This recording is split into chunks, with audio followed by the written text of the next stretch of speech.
This is the time of year when fire departments start fundraising activities, but the COVID outbreak has put an end to many of those events that generate money. News Channel 2's Kirk Tupai tells us how some departments are handling this new situation. The Deerfield Fire District is primarily supported by taxpayer dollars, but they do have a number of fundraisers that help support community events and some operational costs. Some of that money is now being used to fight the COVID-19 outbreak. Many of their fundraising activities are focused around social gatherings, so canceling them was in the best interest of keeping the spread of the virus down. But it wasn't the only reason.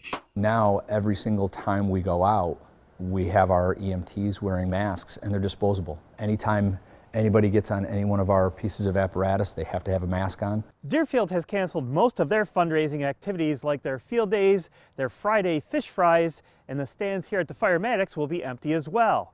But Deerfield doesn't have to rely on donations for survival. Part of the reason why we didn't necessarily hesitate to cancel our fish fries and our field days is because we knew that people are going to have limited income. The Whitesboro Fire Department is postponing their events for similar reasons, but they rely on some donation money for safety gear. Some of the money we will use to purchase equipment, such as the whole COVID virus. We've been using fire department money to purchase supplies for the EMTs, masks, deconning equipment, stuff to decon the firehouse. The Whitesboro Fire Department relies on donations for their fire prevention program, firefighter and EMS training, firehouse improvements, and some equipment. They also understand that it's difficult to ask for donations during tough economic times.